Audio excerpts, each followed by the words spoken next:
네, 모두 안녕하십니까. 자, 오늘 시간은, 최근에 우리 시장 급락, 엄청난 변동성, 유례없는 금융위기도 아닌데, 유례없는 폭락과 변동성을 보여주고 있는 현상이 반복되고 있는데, 특히 오늘은 그 반도체가 폭락을 해버리죠. 이건 아마도 상당 많은 분들이 예상했던 부분일 수도 있어요. 이거 반도체도 맞는다라는 생각을 아마 하실 수도 있어요. 계속 그렇게 우리가 생각해왔고 아니다 아니다 그러지만은 마음 한켠에는 야 이거 언젠가 올 것 같은데 폭탄 돌리기 같은데 라는 느낌이 아마 들었을 겁니다. 반도체는 싸다는 걸로 밸류가 낮다는 걸로 정당화할 수가 없다라는 말씀을 꾸준히 했는데 과연 이게 오늘의 반도체 폭락이 대세 하락의 전조인지 아니면 이미 대세 하락 아닙니까? 모르겠고 아니면 건강한 순환매를 위함인지를 한번 긴급 점검을 한번 해보겠습니다. 자, 우리 SK하이닉스가 고점에서 지금 38% 이상 급락을 했어요. 오늘까지.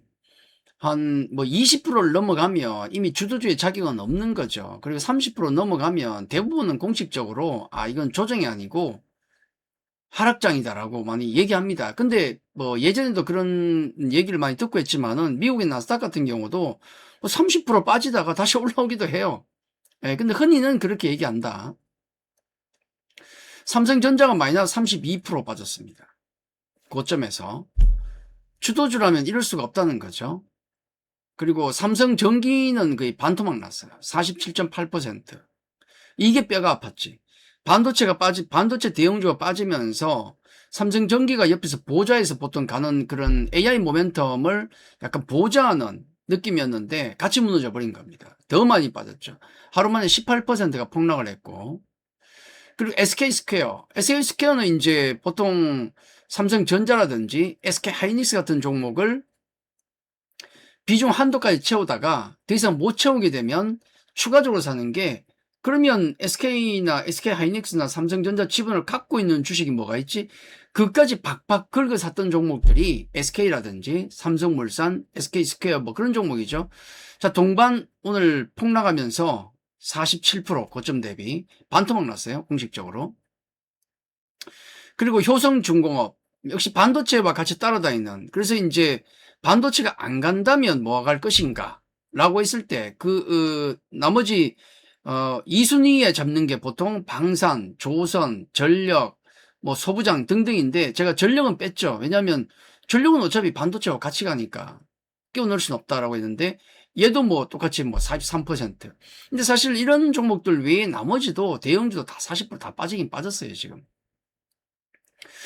자, 이런 현상들이 나오면서 그러면 반도체가 지금 오늘 거의 10% 이상 빠지면서 폭망해 버렸는데 이게 갑자기 나온 현상인가? 그건 아니라고 했죠. 계속 이제 복싱할 때 갑자기 KO 되는 게 아니고 데미지가 계속 쌓이다 보면 가지 않습니까? 그 데미지가 쌓이고 있었던 거죠. 예전부터 중국 딥시크 쇼크 이때 굉장히 많이 흔들렸습니다. 극복했고 토브컨트 얘기 나왔죠. 다 그때 얘기했습니다. 딥시크, 별거 아니야. 휘청하고. 토브컨트 나왔을 때 휘청했는데, 별거 아니야.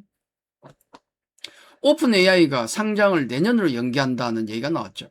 별거 아니야. 그럴 수도 있지.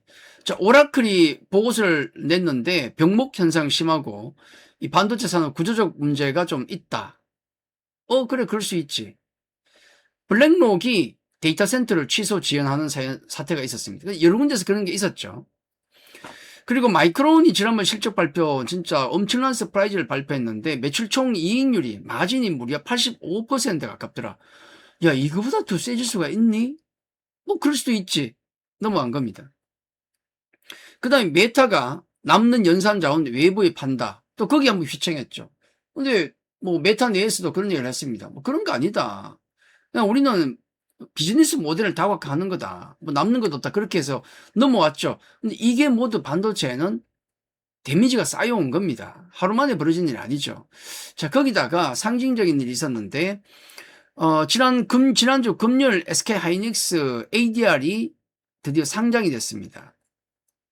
얼마에 올라왔죠? 149불로 올랐는데 얼마에 끝났습니까? 12% 정도 올라서 168달러로 끝났어요. 168달러면은 우리 환율 대충 1,500원 곱하고 전환 비율이 이제 10분의 1로 올라간 거니까 10을 곱하면 올라온 게 252만 원으로 미국 시장에서 끝난 거예요. 환산하면. 미국 ADR이 우리 가격으로 환산하면 252만 원. 지난 금요일 SK하이닉스 주가가 218만 원으로 끝났습니다. 그러니까 이제 오늘 시장을 맞이하면서 한미 가격 차이는 15.5%가 벌어지는 거죠. 자, 그러면은 제가 일요일 말씀드렸던 게 월요일 오늘 SK하이닉스 주가가 ADR 따라서 우리가 15% 올라갈 것인가? 아마 그렇지는 않을 것이라고 말씀드렸습니다. 대만 TSMC의 사례를 보게 되면 대만 TSMC 같은 경우도 ADR이 대만에 상장되어 있는 본주보다도 보통 한 10에서 20%는 높은 가격이 형성되더라. 그 이유는 양시장의 수급의 차이. 예를 들어 한국 시장의 수급과 미국 시장의 수급이 다르죠. 그쪽이 훨씬 체급이 크지 않습니까? 그래서 패시브 자금들이 운영이 되는데 거기에 편입된다 그러면은 그 규모가 엄청나다는 거죠. 그리고 접근성이라든지 편의성이 다르다. 한국의 SK하이닉스를 외국인이 살려면 쉽지는 않지만 등록도 해야 되고 등등 환율도 있고 그렇지만은 ADR 사기 얼마나 좋으냐. 사면 올라가는 거 아닙니까? 그리고 결정적으로 차익 거래가 제한이 된다는 거죠. 우리가 과일을 사더라도 서울에 있는 과일 가격 똑같은 과일입니다. 산지는 똑같아도 서울에 팔 때와 지방에서 팔 때는 가격이 다르죠. 분명히 다릅니다. 여러 가지 유통 비용 등등 감안해서 또 뭐 그렇지 않겠습니까? 다릅니다. 근데 그러면은 싼 곳에 있는 수박을 사서 비싼 곳으로 가면 그냥 팔면 논하겠네요. 그게 차익거래 아니겠습니까? 근데 문제는 그 차익거래에 있어서 비용이 많이 들면 지방에서 수박이 10,000원 하는데 서울 강남 가니까 20,000원 하더라. 야, 그럼 저기 사서 우리 거기서 20,000원에 팔자. 라고 만회에 사서 가져가 보니까 뭐 운임비, 유통비, 보관비 뭐 등등이 10,000원 들면 헛고생 아닙니까? 지금 상황이 그렇다는 거예요. 그러니까 어느 정도 이 프리미엄이 유지되는 걸 인정해야 되는 게 아닌가라는 게 맞는 거죠. 지금 우리는 15% 차이니까 대만하고 비슷한 상태가 유지가 되는 거예요. 하지만 이런 건 있죠. 아무래도 15% 올라갔기 때문에 16% 올라가기 때문에 그 기대감이 있기 때문에 추정 매매가 있을 것이다. 그리고 액면 분할 얘기 나왔지 않습니까? 액면 분할 요청하면 최태원 회장이 검토해보겠다. 이런 것들은 호재거든요. 그러면 오늘 우리 시장의 SK하이닉스는 우리 정상적이라면은 뭐 플러스권 한 부합에서 한 3% 정도 사이가 맞다고 생각하는 거예요, 저는. 근데 결국은 외국인이 어떤 선택을 하는가가 굉장히 중요하다는 거죠. 급등이 아니고 한국 본주가 야 상대적으로 싸네 15% 사자 라고 나올지 아니면은 야 그 프리미엄은 있을 수밖에 없는 거 아니야? 그냥 미국에 있는 ADR, SK하이닉스 ADR하고 마이크론 ADR 가지고 롱숏이나 하자. 그들 두 개를 딱 비교하면 같은 지역에 있는 거 비교하면 어떻습니까? 마이크론이 비싸죠. 이건 숏이야. SK하이닉스는 싸죠. 롱이야. 같은 섹터 내에서 두 개의 종목이 부실한 게 있고 좋은 종목이 있으면 부실한 건 팔고 우량한 건 사는 거, 싼 거는 사고 우량한 건 파는 거, 이게 롱숏 아니겠습니까? 야 그건 하자 라고 하면 외국인이 그렇게 나와버리면은 관심이 없을 수가 있다. 결국 오늘 외국인은 하이닉스를 어떻게 했습니까? 팔았죠. 그래 한국 본주가 싸니까 사야지가 없다는 겁니다.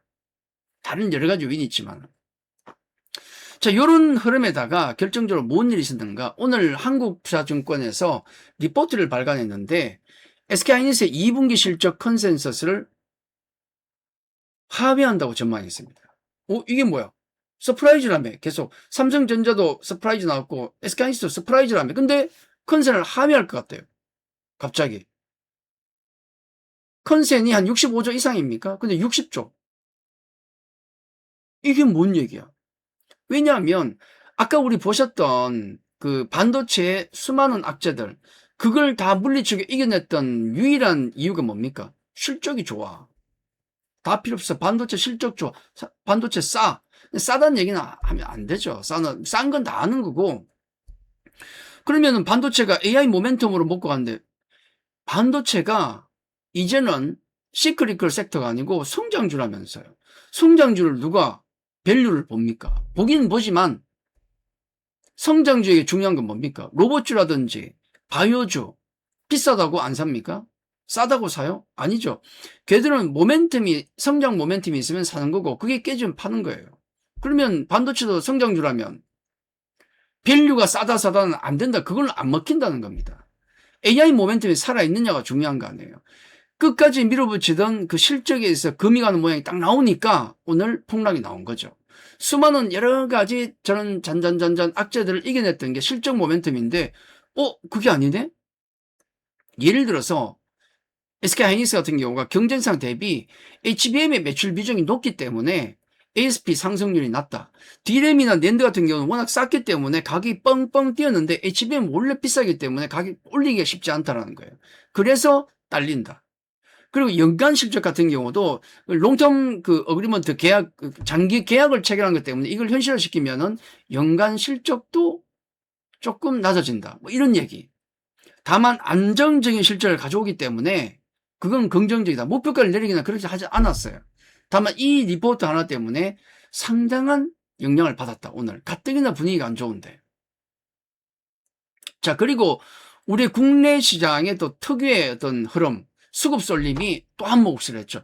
과연 오늘의 저런 이슈 때문에 삼성전자나 SK하이닉스가 저렇게까지 빠져야 되는가? 물론 일본의 키옥시아 같은 경우도 급락이나 10% 가까이 급락이 나왔죠. 그것도 있습니다만은 우리는 왜 그동안 더 가혹하게 빠지는가? 왜 변동성이 큰가? 외국인의 리밸런싱 물량은 여전했습니다. 지금도 나오고 있어요. 환율이 떨어졌고 강으로 갔고, 그리고 주가가 폭락을 했기 때문에 좀 덜 파는 느낌이 나왔는데 오늘은 여전히 진행을 하고 있더라. 끝난 게 아니구나. 오늘도 2조 가까이 나왔습니다. 그리고 국내 기관의 몰빵 투자 패턴의 저주. 우리 시장을 보면은 삼성전자, SK하이닉스, 그리고 그 반개 가족들, 삼성물산, SK스퀘어, SK, 요런 애들만 집중적으로 매매를 했어요. 국내 기관들이. 다른 걸 다 팔고 이쪽만. 야, 그 필요 없어. 코스닥 다 쓰레기 같은 거 다 버려. 나머지 종목들 다 버려. 다 이걸로 몰빵이야. 왜냐면 이쪽만 자꾸 올라가니까. 그 몰빵 투자를 하고 한 이후에 만약에 이게 깨진다, 흐름이 깨진다면 다 도망가야죠. 오늘 바퀴벌레 같이 다 도망간 거예요, 결국 기관들이. 와르르 한꺼번에 다 도망간 거예요, 지금. 그렇죠. 거기다가 우리는 또 특유의 또 수급 쏠림이 있죠. 단일 종목 레버리지 ETF, 이 쏠림 현상까지도 가중을 시켰다. 이 ETF는 올라갈 때 사고, 내려갈 때 현물을 팝니다. 가중시켜요. 아래 변동성을 더 키운다는 거예요.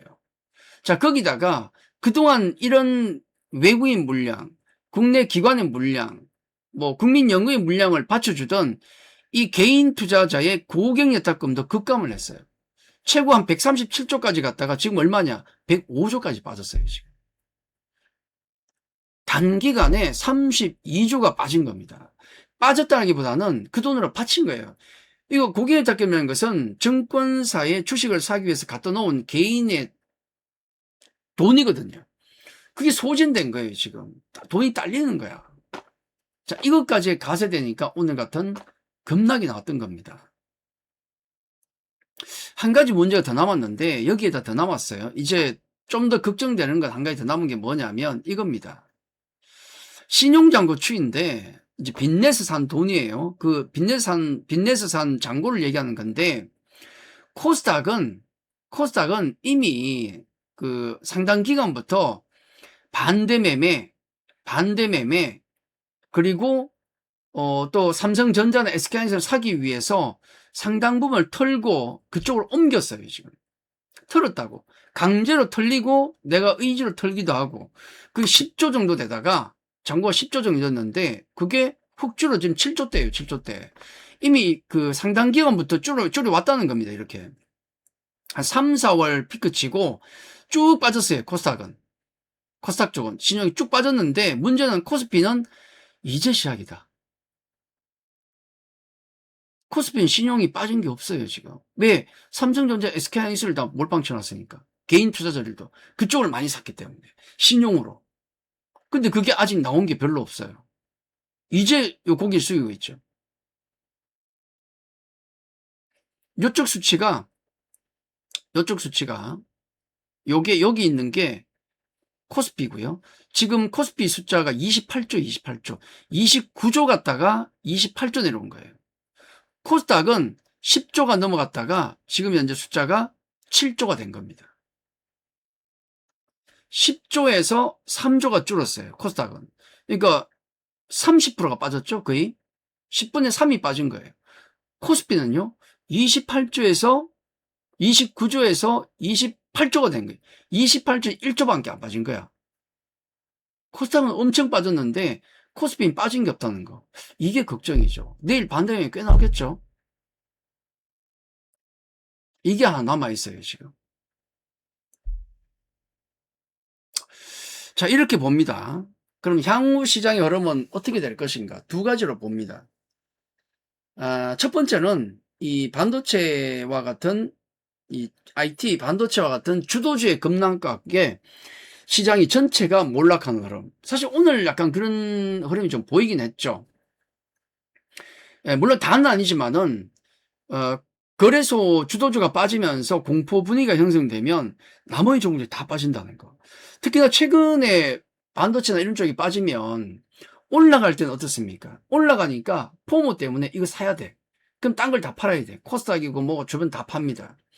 근데 만약에 폭락이 나오면 어떻게 해요? 급락이 나오면 야 싸진 거야. 삼성전자, SK하이닉스 싸졌기 때문에 다 팔아야 돼. 이게 뭐냐면 삼성전자, SK하이닉스가 올라가든 급등을 하든 급락을 하든 나머지를 팔아야 될 이유가 있는 거예요. 이 현상이 지속되면 1번처럼 가는 겁니다. 전체가 몰라가는 겁니다. 근데 약간의 다른 점은 뭐 오늘 같은 경우도 다 같이 폭락했지만 코스닥도 뭐 4% 빠졌지 않습니까? 거의 4% 빠졌잖아요. 그렇게 보면 같은 현상인가 싶지만은 오늘 반도체 외에 나머지 섹터에서 그래도 조금 올라온 건 있어요. 몇몇 개가. 요거는 뭐냐면 2번 케이스죠. 주도주가 가격 조정이 나오고 뭐 주가 더 빠질 수도 있겠지만 가격 조정이 나오고 그 다음에 기간 조정이 나오면서 다른 섹터가 순환 매도로 가는 자. 요거는 긍정적인 정상적인 방향이죠. 우린 2번을 원하는데 그건 모르죠. 그죠? 보통은 2번인데 근데 여기에서 중요한 게 뭐냐면 1번이 아니고 2번으로 넘어가기 위해서는 반드시 필요한 게 있습니다. 정책 대응이 필요하다. 지금 ETF 관련 단일 그 종목 레버리지 ETF 관련해서 당국에서도 실책을 인정을 했지 않습니까? 내가 진짜 누워서라도 이걸 말렸어야 되는데 실기를 인정했잖아요. 이 정책 실기에 대한 빠른 대응이 필요한 겁니다. 어떻게든 물론 오늘 뭐 회의도 진행했고 아마 내일도 있을 것 같고 질질 끌 문제가 아닙니다. 예, 빠른 대응이 필요해요. 어차피 시장이라는 것은 망가지고 고장나고 부서지고 폭락이 나오면 그냥 가만 놔두면은 아니 그냥 뭐 몇 달, 1년, 2년 놔둬버리면은 자정작용으로 적당히 회복은 돼요. 상처는 또 닦지가 않고 회복이 됩니다. 근데 그 시간이 오래 걸린다는 게 문제죠. 그래서 약을 발라주면 더 빨리 정상화가 됩니다. 약을 발라주면 치료를 하면 정책 효과가 정책을 액션을 취해서 정책 효과가 발생하면 더 빨리 정상화가 된다는 거죠. 지금 고통이 커지고 있지 않습니까? 그래서 1번이냐 2번이냐 얼마나 빨리 바뀌느냐는 정책 대응이 상당히 절실한 시점이다. 우리가 해야 될 것은 뭐겠습니까? 지금 뭐 이장에 뭐 대응도 안 되고 우리 흔히 주식 투자는 예상이 아니고 전망이 아니고 예측이 아니고 대응의 영역이라고 합니다. 그죠? 그게 맞죠. 근데 지금은 대응도 안 돼요. 갑자기 아무 일도 없는데 뜬구름같이 남들 2% 빠질 때 10% 빠지는 장. 이건 대응 안 됩니다. 막장이에요, 막장. 이 변동성을 줄이는 게 뭐 하락과 상승 나올 수 있는데 변동성을 줄이는 게 가장 중요하고 지금 변동성을 줄일 수 있는 몇 안 되는 방법은 첫 번째는 오랜 시간이 걸리든지 그게 아니고 빨리 이 변동성을 잡기 위해서는 대응 정책이 나와야 된다. 나오겠죠. 이 정도 심각한데. 인지를 하고 계시니까 나오겠지요. 우리가 해야 될 것은 지금 포기하면 안 되죠. 내 멀쩡한 종목을 지금 포기하고 던지는 건 안 된다는 겁니다. 그렇겠죠. 그러면 시장이 1번으로 갈 것인가 2번으로 갈 것인가 정책이 나올 경우에 어떤 정책이 나와서 어떤 순환매가 돌아갈 것인가 그 색깔에 맞춰서 내 종목들을 조금씩 포트폴리오를 바꿔가면서 끈기 있게 이 시장을 지켜야 됩니다. 지금 와서 던진들 뭔 소용이 있어요? 다만 중요한 건 이상한 종목 들어가면 안 된다는 거. 복구 안 되는 종목, 이상한 종목 들어가면 안 된다. 1번. 2번은요. 신용대출 쓰시면 안 된다. 그것만 좀 조심해 주시면은 이것도 지나갑니다. 그리고 정책 대응만 있다면 빨리 지나갈 수가 있어요. 자, 요렇게 상당히 어려운 시장에서 우리가 어떤 자세로 임해야 될지, 어떤 상황에 대해서 살펴봤습니다. 한 번도 우리 망한 적은 없어요. 여러분 인덱스 펀드의 모토 아시죠? 인덱스 펀드의 모토. 인류가 멸망하지 않는 한 자산은 계속 불어난다. 그렇죠. 우리나라가 망하지 않는 한은 주식시장도 망하지는 않습니다. 자, 그렇게 생각하시고 냉정하게, 어려운 시장이지만은 냉정하게 차분하게 그렇게 잘 넘겼으면 좋겠습니다. 자, 오늘 시간 여기까지입니다. 고생하셨습니다. 감사합니다.